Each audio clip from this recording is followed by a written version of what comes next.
ನಮಸ್ಕಾರ ಎಲ್ರಿಗೂ. ಇವತ್ತು ನಾವು ತುಂಬ ಸುಲಭವಾಗಿ ಹೆಲ್ದಿಯಾಗಿರುವಂತಹ ಕರಿಬೇವಿನ ಸೊಪ್ಪು ಹಾಕಿ ರೈಸ್ ಯಾವ ರೀತಿ ಮಾಡೋದು ಅಂತ ನೋಡೋಣ ಬನ್ನಿ. ತುಂಬ ರುಚಿಯಾಗಿರುತ್ತೆ, ತುಂಬ ಸಿಂಪಲ್ಲಾಗಿ ಮಾಡುವಂತಹ ರೆಸಿಪಿ. ಈ ಆರೋಗ್ಯಕರ ರೈಸ್ ರೆಸಿಪಿ ಮಾಡೋದಕ್ಕೆ ಮೊದಲಿಗೆ ನಾನಿಲ್ಲಿ ಒಂದು 2 ಕಪ್ ಆಗುವಷ್ಟು ಕರಿಬೇವು ಸೊಪ್ಪ ಮೊದಲಿನೇ ಕ್ಲೀನಾಗಿ ತೊಳೆದು ಹಾಗೆ ಒಂದು ಸ್ವಲ್ಪನೇ ಡ್ರೈ ಮಾಡಿ ಇಟ್ಕೊಂಡಿನಿ. ನೀವು ನೋಡ್ತಿರ್ಬೋದು ಇಲ್ಲಿ ಕರಿಬೇವಿನ ಸೊಪ್ಪಿನ ಕ್ವಾಂಟಿಟಿ ಸ್ವಲ್ಪ ಜಾಸ್ತಿನೇ ಇರಬೇಕು. ಅದು ಹುರಿದಾದ್ಮೇಲೆ ಅಥವಾ ನಾವು ಪುಡಿ ಮಾಡ್ಕೊಂಡಾದ್ಮೇಲೆ ಕ್ವಾಂಟಿಟಿ ಕಮ್ಮಿ ಆಗುತ್ತೆ. ಹೀಗಾಗಿ ನೀವು ಮೊದಲೇ ಸ್ವಲ್ಪ ಜಾಸ್ತಿ ಕ್ವಾಂಟಿಟಿದಾಗ ಹಾಕ್ಕೊಳ್ಳಿ. ಇವಾಗ ಕಡಾಯಿನಲ್ಲಿ ಒಂದು ಸ್ವಲ್ಪನೇ ಎಣ್ಣೆ ಹಾಕಿದ್ದೀನಿ. ಎಣ್ಣೆ ಬಿಸಿ ಆದಮೇಲೆ ಒಂದು ಅರ್ಧ ಕಪ್ ಆಗುವಷ್ಟು ಕಡಲೆಬೇಳೆ ಹಾಕ್ಕೊಂಡಿನಿ. ಮೊದಲಿಗೆ ಈ ಕಡಲೆಬೇಳೆನ ಸ್ವಲ್ಪ ಗೋಲ್ಡನ್ ಬ್ರೌನ್ ಆಗೋ ತನಕ ಅಥವಾ ಬಿಸ್ಕಿಟ್ ಕಲರ್ ಬರೋ ತನಕ ಇದನ್ನು ಹುರ್ಕೋಬೇಕು. ನೋಡಿ, ಕಡಲೆಬೇಳೆ ಸ್ವಲ್ಪನೇ ಕಲರ್ ಚೇಂಜ್ ಆಗಿದೆ. ಇವಾಗ ಈ ಟೈಮ್ನಲ್ಲಿ ಇದಕ್ಕೆ ಒಂದು ಅರ್ಧ ಕಪ್ ಆಗುವಷ್ಟು ಉದ್ದಿನಬೇಳೆ ಹಾಕ್ತಿದ್ದೀನಿ. ಅಂದರೆ ಕಡಲೆಬೇಳೆ ಅರ್ಧ ಕಪ್, ಉದ್ದಿನಬೇಳೆ ಅರ್ಧ ಕಪ್ ಹಾಕ್ಕೊಂಡಿನಿ. ಉದ್ದಿನಬೇಳೆ ಹಾಕಿದ್ಮೇಲೆ ಮತ್ತೆ 1 ನಿಮಿಷ ಆಗೋ ತನಕ ಹಾಗೆ ಅಥವಾ ಸ್ವಲ್ಪನೇ ಕಲರ್ ಚೇಂಜ್ ಆಗೋ ತನಕ ಹುರ್ಕೋಬೇಕು. ಅರ್ಧ ಕಪ್ ಆಗುವಷ್ಟು ಇಲ್ಲಿ ಶೇಂಗಾನ ಹಾಕ್ತಿದ್ದೀನಿ. ಅರ್ಧ ಕಪ್ ಆಗುವಷ್ಟು ಕಪ್ಪು ಎಳ್ಳನ್ನ ಹಾಕ್ತಿದ್ದೀನಿ. ಹಾಗೆ ಒಂದು ಸ್ವಲ್ಪನೇ ಹುಣಸೆಹಣ್ಣು ಹಾಕ್ತಿದ್ದೀನಿ. ಹಾಗೆ 1 ಚಮಚ ಜೀರಿಗೆ ಹಾಕ್ತಿದ್ದೀನಿ. ಇಲ್ಲಿ ನಾನು ಕಡಲೆಬೇಳೆ, ಉದ್ದಿನಬೇಳೆ, ಕಪ್ಪು ಎಳ್ಳು ಹಾಗೂ ಶೇಂಗಾ ಸಮ ಕ್ವಾಂಟಿಟಿದಾಗ ತೊಗೊಂಡಿದ್ದೀನಿ. ಎಲ್ಲನೂ ಅರ್ಧ ಅರ್ಧ ಕಪ್ ತೊಗೊಂಡಿದ್ದೀನಿ. ಹಾಗೆ ಬ್ಯಾಡಗಿ ಮೆಣಸಿನ್ಕಾಯಿ ಹಾಕ್ಕೊಂಡಿನಿ, ಒಂದು 4ರಿಂದ 5.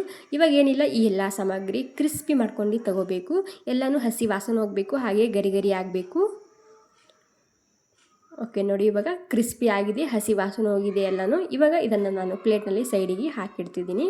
ಗ್ಯಾಸ್ ಬಂದ್ ಮಾಡ್ತಿದ್ದೀನಿ. ಗ್ಯಾಸ್ ಬಂದ್ ಮಾಡಿದ್ದಕ್ಕೆ ಒಂದು ಅರ್ಧ ಚಮಚ ಆಗುವಷ್ಟು ಹಿಂಗೆ ಹಾಕ್ಕೊತಿದ್ದೀನಿ. ಹಿಂಗೆ ಹಾಕಿ ಒಂದು ಸಲ ಇದನ್ನು ಈ ರೀತಿ ಒಂದು 10 ಸೆಕೆಂಡ್ ಇದನ್ನು ಮತ್ತೆ ಈ ರೀತಿ ಮಿಕ್ಸ್ ಮಾಡ್ಕೊತಾ ಇರಬೇಕು.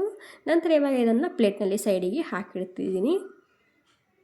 ಓಕೆ ನೋಡಿ, ಇವಾಗ ಈ ಎಲ್ಲ ಸಾಮಗ್ರಿ ಪೂರ್ತಿಯಾಗಿ ತಣ್ಣಗಾಗಬೇಕು, ಅಲ್ಲಿ ತನಕ ವೇಟ್ ಮಾಡಬೇಕಾಗುತ್ತೆ. ಇವಾಗ ಇಲ್ಲಿ ನಾನು ಕರಿಬೇವು ಸೊಪ್ಪು ಹಾಗೂ ಬೆಳ್ಳುಳ್ಳಿ ತೊಗೊಂಡಿದ್ದೀನಿ. ಇವೆರಡೂ ಕೂಡ ಕ್ರಿಸ್ಪಿ ಮಾಡ್ಕೊಂಡು ತೊಗೋಬೇಕು, ಪೂರ್ತಿ ಹಸಿ ವಾಸನೆ ಹೋಗಬೇಕು. ಒಂದು ಸ್ವಲ್ಪ ಎಣ್ಣೆ ಹಾಕ್ಕೊಂಡಿನಿ. ಎಣ್ಣೆ ಹಾಕಿದ ಮೇಲೆ ಇಲ್ಲಿ ಬೆಳ್ಳುಳ್ಳಿ ಹಾಕ್ತಿದ್ದೀನಿ. ಒಂದು 2 ಗಡ್ಡೆ ಬೆಳ್ಳುಳ್ಳಿ ತೊಗೊಂಡಿನಿ ನಾನಿಲ್ಲಿ. ಈ ಬೆಳ್ಳುಳ್ಳಿ ಮೇಲಿನ ಸಿಪ್ಪೆಯನ್ನು ಸುಲಿದು ಮತ್ತೆ ಇದನ್ನು ತೆಳ್ಳಗೆ ಕಟ್ ಮಾಡ್ಕೊಂಡಿನಿ, ಇಲ್ಲಿ ಬೇಗನೆ ಹುರಿಯುತ್ತೆ ಅಂಥೇಳಿ. ಇವಾಗ ಈ ಬೆಳ್ಳುಳ್ಳಿ ಪೂರ್ತಿಯಾಗಿ ಗೋಲ್ಡನ್ ಬ್ರೌನ್ ಆಗೋ ತನಕ ಅಥವಾ ಕ್ರಿಸ್ಪಿ ಮಾಡ್ಕೊಂಡು ತೊಗೋಬೇಕು. ಓಕೆ ನೋಡಿ, ಈ ರೀತಿ ಕಲರ್ ಬರಬೇಕು ಬೆಳ್ಳುಳ್ಳಿ, ಅಲ್ಲಿ ತನಕ ಇದನ್ನು ಹುರ್ಕೋಬೇಕಾಗುತ್ತೆ. ಇದು ಕೂಡ ಸಪ್ರೇಟಾಗಿ ಪ್ಲೇಟ್ನಲ್ಲಿ ಸೈಡಿಗೆ ಹಾಕಿಡ್ತಿದ್ದೀನಿ. ಇವಾಗ ಇದೇ ಕಡಾಯಿನಲ್ಲಿ ಒಂದು ಸ್ವಲ್ಪ ಎಣ್ಣೆ ಉಳ್ಕೊಂಡಿದೆ, ಇದರಲ್ಲೇ ಈ ಕರಿಬೇವಿನ ಸೊಪ್ಪು ಹಾಕ್ತಿದ್ದೀನಿ. ಸೊ ಮೊದಲೇ ಹೇಳಿದಾಗೆ ನೀವಿಲ್ಲಿ ಕರಿಬೇವು ಸೊಪ್ಪಿನ ಕ್ವಾಂಟಿಟಿ ಸ್ವಲ್ಪ ಜಾಸ್ತಿನೇ ಹಾಕ್ಕೊಳ್ಳಿ. ಈ ಕರಿಬೇವು ಸೊಪ್ಪು ಇವಾಗ ಪೂರ್ತಿಯಾಗಿ ಗರಿ ಆಗೋ ತನಕ ಅಥವಾ ಕ್ರಿಸ್ಪಿ ಆಗೋ ತನಕ ಹುರ್ಕೊಂಡು ತೊಗೋಬೇಕಾಗುತ್ತೆ. ಇಲ್ಲಿ ಕರಿಬೇವು ಸೊಪ್ಪು ಹುರಿದಾದ್ಮೇಲೆ ಕ್ವಾಂಟಿಟಿ ಕಮ್ಮಿ ಆಗುತ್ತೆ, ಹೀಗಾಗಿ ಜಾಸ್ತಿ ಕ್ವಾಂಟಿಟಿಯಾಗಿ ಹಾಕ್ಕೊಳ್ಳಿ. ಇವಾಗ ಇದಕ್ಕೆ ಒಂದು ಸ್ವಲ್ಪನೇ ಅರಿಶಿಣ ಹಾಗೂ ರುಚಿಗೆ ಬೇಕಾದಷ್ಟು ಉಪ್ಪು ಹಾಕ್ತಿದ್ದೀನಿ. ಉಪ್ಪು ಅರಿಶಿಣ ಹಾಕ್ಕೊಂಡು ಪೂರ್ತಿ ಕ್ರಿಸ್ಪಿ ಮಾಡ್ಕೊಂಡು ತೊಗೋಬೇಕು. ನಾವಿಲ್ಲಿ ಈ ಕರಿಬೇವು ಸೊಪ್ಪು ಎಷ್ಟು ಸರಿಯಾಗಿ ಹುರ್ಕೊತೇವಲ್ಲ ಅಷ್ಟೇ ದಿನ ನಾವು ಇದನ್ನು ಸ್ಟೋರ್ ಮಾಡಿ ಇಟ್ಕೋಬೋದು. ಓಕೆ ನೋಡಿ, ಪೂರ್ತಿ ಕ್ರಿಸ್ಪಿ ಆಗಿದೆ. ಇವಾಗ ನಿಮಗೆ ನಾನು ಸ್ವಲ್ಪನೇ ಇದನ್ನು ಪುಡಿ ಮಾಡಿ ತೋರಿಸ್ತಿದ್ದೀನಿ. ನೋಡಿ ಎಷ್ಟು ಗರಿ ಗರಿ ಆಗಿದೆ, ಈ ರೀತಿ ಹುರ್ಕೋಬೇಕು. ಇವಾಗ ಬೆಳ್ಳುಳ್ಳಿ ಹಾಗೆ ಈ ಎಲ್ಲ ಸಾಮಗ್ರಿ ಮೊದಲನೇ ನಾವು ಹುರಿದಿಟ್ಕೊಂಡಿದ್ದೀವಲ್ಲ ಇದು ಪೂರ್ತಿ ತಣ್ಣಗಾಗಿದೆ. ತಣ್ಣಗೆ ಆದಮೇಲೆ ಮಿಕ್ಸಿ ಜಾರಿಗೆ ಹಾಕ್ತಿದ್ದೀನಿ. ನೀವು ಇಲ್ಲಿ ಬಿಸಿ ಬಿಸಿ ಇರುವಾಗ ಮಿಕ್ಸಿಯಲ್ಲಿ ಹಾಕಿದರೆ ಮುದ್ದೆ ಥರ ಬರುತ್ತೆ. ಹೀಗಾಗಿ ನೀವಿಲ್ಲಿ ಎಲ್ಲ ಸಾಮಗ್ರಿ ತಣ್ಣಗೆ ಮಾಡಿಕೊಂಡೇ ಮಿಕ್ಸಿಗೆ ಹಾಕ್ಕೊಳ್ಳಿ. ಇವಾಗ ಇದನ್ನು ಮೊದಲಿಗೆ ಪುಡಿ ಮಾಡ್ಕೊತೀನಿ. ಓಕೆ ನೋಡಿ, ಈ ರೀತಿ ಸ್ಮೂತಾಗಿ ಪುಡಿ ಮಾಡ್ಕೋಬೇಕು. ಇವಾಗ ಇದನ್ನು ಸಪ್ರೇಟಾಗಿ ಸೈಡಿಗೆ ಎತ್ತಿಡ್ತಿದ್ದೀನಿ. ಇವಾಗ ಇದೇ ಮಿಕ್ಸಿ ಜಾರ್ನಲ್ಲಿ ಕರಿಬೇವಿನ ಸೊಪ್ಪು ಹಾಕ್ತಿದ್ದೀನಿ. ಇದು ಪುಡಿ ಮಾಡಿದ್ರೆ ತುಂಬ ಕಮ್ಮಿ ಪೌಡ್ರ್ ಆಗುತ್ತೆ, ಹೀಗಾಗಿ ಮೊದಲಿಗೆ ಜಾಸ್ತಿ ಕ್ವಾಂಟಿಟಿಯಾಗಿ ಹುರ್ಕೊಳ್ಳಿ. ತುಂಬ ಹೆಲ್ದಿಯಾಗಿರುತ್ತೆ ಈ ಕರಿಬೇವಿನ ಸೊಪ್ಪು. ಕೂದಲಿಗೆ, ಸ್ಕಿನ್ಗೆ ಎಲ್ಲದಕ್ಕೂ ಸೂಪರಾಗಿರುತ್ತೆ ಈ ಕರಿಬೇವಿನ ಸೊಪ್ಪು. ಹಾಗೆ ಇವಾಗ ಕರಿಬೇವು ಸೊಪ್ಪು ಒಂದು ಸ್ವಲ್ಪ ರುಬ್ಕೊಂಡಿನಿ. ಹಾಗೆಯೇ ರುಬ್ಬಿದ ಮೇಲೆ ಇದಕ್ಕೆ ಮತ್ತೆ ಬೆಳ್ಳುಳ್ಳಿ ಹಾಕ್ಕೊಂಡು ಮತ್ತೆ ಅದನ್ನು ಪುಡಿ ಮಾಡ್ಕೊಂಡಿನಿ. ಇವಾಗ ಈ ಎಲ್ಲ ಸಾಮಗ್ರಿ ಒಟ್ಟಿಗೆ ಒಂದು ಸಲ ಮಿಕ್ಸ್ ಮಾಡ್ಕೊಂಡ್ರೆ ಆಯಿತು.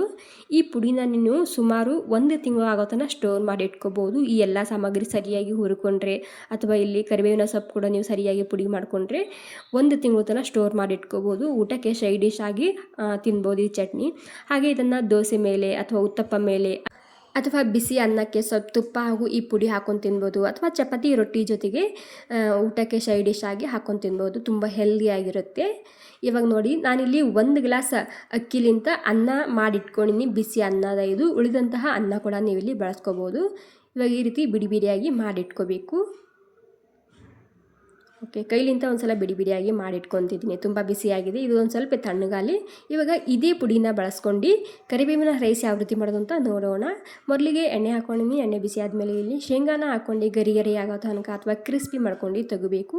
ಇಲ್ಲಿ ಶೇಂಗಾದ ಕ್ವಾಂಟಿಟಿ ಸ್ವಲ್ಪ ನಾನು ಜಾಸ್ತಿನೇ ಹಾಕ್ಕೊಂಡಿನಿ, ಬೇಕಿದ್ರೆ ನೀವು ಕಮ್ಮಿ ಕೂಡ ಹಾಕೋಬೋದು. ಶೇಂಗಾ ಗರಿ ಗರಿ ಆದಮೇಲೆ ನಾನಿಲ್ಲಿ ಸ್ವಲ್ಪ ಕಾಜು ಹಾಕ್ತಿದ್ದೀನಿ. ಕಾಜು ಇದ್ದರೆ ಹಾಕ್ಕೊಳ್ಳಿ, ಇಲ್ಲಾಂದರೆ ಸ್ಕಿಪ್ ಕೂಡ ಮಾಡ್ಬೋದು. ಬಾದಾಮ್ ಇಷ್ಟ ಇದ್ದರೆ ಅದು ಕೂಡ ನೀವು ಇದರಲ್ಲಿ ಹಾಕೋಬೋದು, ಒಂದು ಸ್ವಲ್ಪನೇ, ಮಕ್ಕಳಿಗೆ ಇಷ್ಟ ಆಗುತ್ತೆ. ಇವಾಗ ಎರಡೂ ಸೇರಿಸಿ ಇವಾಗ ನೋಡಿ ಈ ರೀತಿ ಕ್ರಿಸ್ಪಿ ಆಗಿದೆ. ಕ್ರಿಸ್ಪಿ ಆದಮೇಲೆ ಇದನ್ನು ಸಪ್ರೇಟಾಗಿ ಪ್ಲೇಟ್ನಲ್ಲಿ ಹಾಕಿಡ್ತಿದ್ದೀನಿ.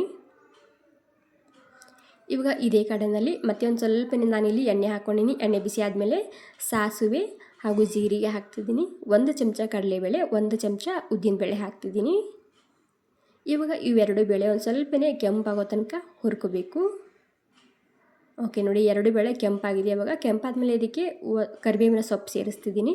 ಇಲ್ಲಿ ನಾನು ಕರಿಬೇವಿನ ಸೊಪ್ಪು ಸ್ವಲ್ಪ ಜಾಸ್ತಿನೇ ಹಾಕ್ಕೊಂಡಿನಿ. ಓಕೆ, ಕರಿಬೇವು ಸೊಪ್ಪಿನ ಜೊತೆಗೆ ನಾನಿಲ್ಲಿ ಬ್ಯಾಡಗಿ ಮೆಣಸಿನ್ಕಾಯಿ ಹಾಕ್ಕೊಂಡಿನಿ 1-2. ಇವಾಗ ಏನಿಲ್ಲ, ಈ ಎಲ್ಲ ಸಾಮಗ್ರಿ ಗರಿ ಗರಿ ಆಗೋ ತನಕ ಹುರ್ಕೊಂಡು ತೊಗೋಬೇಕು. ಓಕೆ ನೋಡಿ, ಎಲ್ಲನೂ ಗರಿ ಗರಿ ಆಗಿದೆ. ಇವಾಗ ರುಚಿಗೆ ಬೇಕಾದಷ್ಟು ಖಾರದ ಪುಡಿ ಹಾಕ್ತಿದ್ದೀನಿ. ನೋಡ್ಕೊಂಡು ಹಾಕೋಬೋದು ನೀವು ಇಲ್ಲಿ ರುಚಿಗೆ ತಕ್ಕಷ್ಟು. ಅದ್ರ ಜೊತೆಗೆ ಸ್ವಲ್ಪ ಜೀರಾ ಪೌಡರ, ಹಾಗೆ ಧನಿಯಾ ಪೌಡರ, ಹಾಗೆ ಒಂದು ಸ್ವಲ್ಪ ಅರಿಶಿನ ಹಾಕ್ತಿದ್ದೀನಿ. ಮತ್ತು ರುಚಿಗೆ ಬೇಕಾದಷ್ಟು ಉಪ್ಪು ಹಾಕ್ತಿದ್ದೀನಿ. ಇವಾಗ ಒಂದು ಸ್ವಲ್ಪ ಇದನ್ನು ಈ ರೀತಿ ಮಿಕ್ಸ್ ಮಾಡ್ಕೊಂಡು ತೊಗೋಬೇಕು. ಇಲ್ಲಿ ಮಸಾಲ ಹಾಕುವಾಗ ಗ್ಯಾಸ ಸ್ಲೋ ಇರಬೇಕು. ಓಕೆ, ಮಸಾಲ ಮಿಕ್ಸ್ ಮಾಡ್ಕೊಂಡಾದ್ಮೇಲೆ ಇದಕ್ಕೆ ಒಂದು ಅರ್ಧ ಕಪ್ ಆಗುವಷ್ಟು ಹುಣಸೆ ಹಣ್ಣಿನ ರಸ ಹಾಕ್ತಿದ್ದೀನಿ. ಈ ಹುಣಸೆ ಹಣ್ಣಿನ ರಸ ಹಾಕಿದ್ಮೇಲೆ ಒಂದು 2-3 ನಿಮಿಷ ಅಥವಾ ಹುಣಸೆ ಹಣ್ಣಿಂದು ಹಸಿ ವಾಸನೆ ಹೋಗೋ ತನಕ ಇದನ್ನು ಈ ರೀತಿ ಕುದಿಸ್ಕೊಂಡು ತೊಗೋಬೇಕು. 1-2 ನಿಮಿಷ ಹಾಗೆಯೇ ಇದನ್ನು ಈ ರೀತಿ ಮಿಕ್ಸ್ ಮಾಡ್ಕೊತಾ ತೊಗೊಂಡಿದ್ದೀನಿ. ಓಕೆ, ಟೋಟಲಾಗಿ ಇವಾಗ ಎಣ್ಣೆ ಸಪ್ರೇಟ್ ಆಗಿದೆ. ಒಂದು 3 ನಿಮಿಷ ಇದನ್ನು ಕುದಿಸ್ಕೊಂಡು ತೊಗೊಂಡಿದ್ದೀನಿ. ಹುಣಸೆ ಹಣ್ಣು ಹಾಕಿದ ಮೇಲೆ ಅಥವಾ ಹಸಿ ವಾಸನೆ ಹೋಗೋ ತನಕ ಕುದಿಸ್ಕೊಂಡು ತೊಗೊಂಡ್ರೆ ಆಯಿತು. ಇವಾಗ ಈ ಅನ್ನಕ್ಕೆ ಮಿಕ್ಸ್ ಮಾಡ್ತಿದ್ದೀನಿ. ಓಕೆ, ಕಡೆಗೆ ಒಂದು ಸ್ವಲ್ಪನೇ ಮಸಾಲ ಹತ್ತಿದೆ. ಅನ್ನ ಹಾಕಿ ಇದರಲ್ಲೇ ಮಿಕ್ಸ್ ಮಾಡಿ ಸೇರಿಸ್ತಿದ್ದೀನಿ. ತುಂಬ ಹೆಲ್ದಿಯಾಗಿರುತ್ತೆ, ತುಂಬ ರುಚಿಯಾಗಿರುತ್ತೆ ಮತ್ತು ತುಂಬ ಡಿಫ್ರೆಂಟ್ ಆಗಿರುವಂತಹ ರೆಸಿಪಿ. ಹಾಗೆ ಕರಿಬೇವಿನ ಸೊಪ್ಪು ತಿನ್ನೋಕ್ಕೆ ಕಷ್ಟ ಅನ್ನೋರು ಈ ರೀತಿ ಮಾಡಿ ನೋಡಿ, ತುಂಬ ರುಚಿಯಾಗಿರುತ್ತೆ. ತುಂಬ ಸಿಂಪಲ್ಲಾಗಿ ಮಾಡ್ಕೋಬೋದು. ಇವಾಗ ಈ ಕರಿಬೇವಿನ ಪುಡಿ ಹಾಕ್ತೀನಿ. ಹಾಗೆಯೇ ಇಲ್ಲಿ ಶೇಂಗಾ ಮತ್ತು ಕಾಜು ಹಾಕ್ಕೊಂಡಿನಿ. ಈ ಚಟ್ನಿನ ನೀವು ಇಲ್ಲಿ ನೋಡ್ಕೊಂಡು ಹಾಕೋಬೋದು ಎಷ್ಟು ಬೇಕಷ್ಟು. ಇವಾಗ ಏನಿಲ್ಲ, ನೀಟಾಗಿ ಕೈಲಿಂದ ಅಥವಾ ಈ ರೀತಿ ಚಮಚಲಿಂದ ಇದನ್ನು ಮಿಕ್ಸ್ ಮಾಡ್ಕೊಂಡು ತೊಗೋಬೇಕು ಅಷ್ಟೇ. ಓಕೆ ನೋಡಿ, ನೀಟಾಗಿ ಎಲ್ಲನೂ ಸೇರಿಸಿ ಮಿಕ್ಸ್ ಮಾಡ್ಕೊಂಡು ತೊಗೊಂಡಿದ್ದೀನಿ. ಏನು ಸಖತ್ತಾಗಿ ಬಂದಿದೆ ನೋಡಿ, ತುಂಬಾ ರುಚಿಯಾಗಿತ್ತು. ಮಿಸ್ ಮಾಡಿದೆ, ಒಂದು ಸಲ ಟ್ರೈ ಮಾಡಿ ನೋಡಿ. ಬಿಸಿ ಬಿಸಿ ಇರುವಾಗ ಹಾಗೆ ಕೂಡ ತಿನ್ಬೋದು. ಯಾವುದೇ ಸೈಡ್ ಡಿಶ್ ಬೇಕಿಲ್ಲ ಇದಕ್ಕೆ. ಇದನ್ನು ನೀವು ಬೆಳಗಿನ ಬ್ರೇಕ್ಫಾಸ್ಟ್ಗೆ ಅಥವಾ ಮಕ್ಕಳ ಟಿಫಿನ್ಗೆ ಅಥವಾ ರಾತ್ರಿ ಊಟ ಕೂಡ ಮಾಡ್ಕೋಬೋದು. ಸೂಪರಾಗಿರುತ್ತೆ.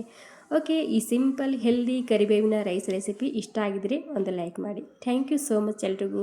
ಏನಾದರೂ ಕನ್ಫ್ಯೂಷನ್ ಇತ್ತಂದರೆ ನೀವು ಕಮೆಂಟ್ ಮೂಲಕ ಕೇಳ್ಬೋದು. Thank you.